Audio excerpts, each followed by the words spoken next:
Welcome to Ask the Healthcare Advocate Live. We're every Sunday morning usually between 8:30 and 9:15. We're a little bit delayed this morning. I talk about all things advocacy, healthcare systems related to try to answer some of your questions that I deal with on a daily basis and try to be overall helpful. And this couple weeks, we're focusing on different aspects of caregiving because, as you might remember, if you listened last week, my friend Tamara and I, she's a medical coach, and we're doing a free online series, a three-part series, different things that you need to know about caregiving, both from sort of the logistics, navigational side, that's me, and the emotional communication side, that's her. So we're starting tomorrow evening. Feel free if you want to send me a message and I can register you and send you the link. But I thought that today I would focus again on some caregiving aspects, but it's pretty much applicable to all of us, is what to do in an emergency situation. So I get this question quite a lot. I can't tell you, even though I'm not actually 101, which is sort of the emergency services like 911 in the United States. But I get a lot of calls. So my son just fell and there's a huge bump on his head. Do I go to tear him? That's kind of like, sort of par for the course in our family as I get those calls.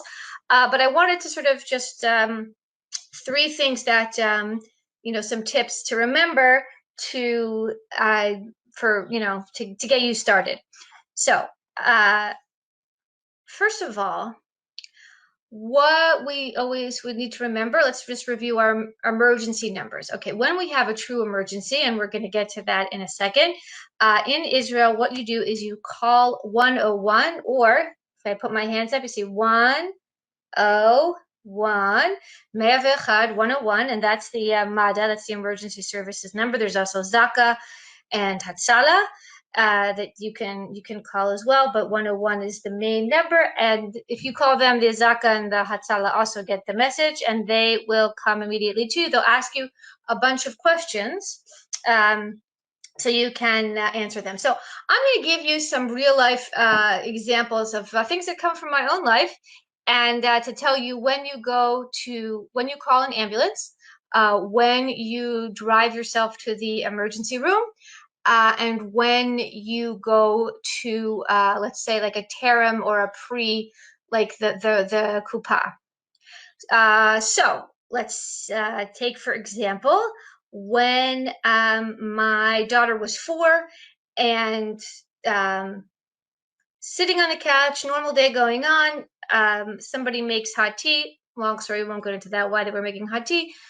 Hot cup of water, knocks over, spills my 4-year-old daughter all over her thigh. Okay, so what do we do? Quick set, what do we do in an emergency when there's a burn? We put cold hot, I'm sorry, we put cold water on it. We run cold water, or we have a cold towel, and we keep pressing it on it. So I take her over to the sink, she was little, put her in the sink, start running water, look at the leg. Luckily, there wasn't any fabric over it, so I could see. If there's fabric adhered to the burn, do not remove it, just leave it there. Run cold water, see that it's starting to blister. When you have a burn that's immediately starting to blister, you see the bubbles, it's time to go in. That's a serious burn, but it's not the emergency room, and this is important to know. This is where you can go to your moked, as they say in the kupa, so any on-hours clinic. Usually these things always manage to happen in the afternoon or evening, or of course Erev Shabbat. So then you go to the place that's on duty, and you should always know what place in your kupa is on duty if you're not allowed to go to a terim. And when you bring somebody with a burn, make sure that you keep it wet. So I took a cold towel, a wet towel, put it on her leg, and we drove to the terim, where if it's severe enough that the nurse would have told us to go to the emergency room, she did not. She took care of it. Bit of a complication, still a scar, but that was what we did in the extent of the burn. Also because it's not the full, it wasn't a burn that's covering a large portion of the body, you need to go to the hospital right away. But blistering burn that's not covering all the body, person is conscious, should take them to like a MediSurg or a moked, the pre-hospital. And you do not need a referral for that. You can just go into your kupa. If it's Terem, then you need to know if your kupa has an arrangement with Terem or not. For example, Muharit no longer has an arrangement with Terem in Jerusalem. So you need to therefore make sure that you either know that you're going to have to pay ahead of time, or you're going to have to get some kind of referral to go there. Okay, next interesting story. Let's say is that two children are playing in the yard. Somehow one finds a shovel and whacks the other one in the head, and there is much blood. Caveat here, anybody, facial wounds always bleed a lot, even if there isn't a deep wound, okay? So important to note, lots of bleeding. So a lot of people freak out because their head get hit in the mouth or in the forehead or in the back of the head, and it's like bleeding, bleeding, bleeding. So obviously, like a gush with a spurt is, it's an arterial bleed. Obviously, that's like an emergency. Immediately call 101. Apply pressure. But if it's just a lot of blood and it's like a seeping, then again, if it's on the face in this area, then often it depends where you are, but there are some places like that first of all, you always have to go for this to the kupa. Unfortunately, you don't go to the emergency room, but they might need to give you a referral to go to the emergency room, because if it's over here, they would like a plastic surgeon to stitch. But remember, you can't just go on to the emergency room anymore unless you have a referral. When can you go to the emergency room without a referral?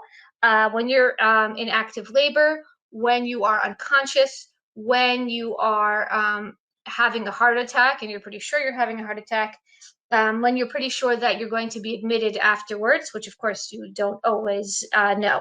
So when in doubt, one person must go to the emergency room, and the other person must, or some other people that you have said, will call the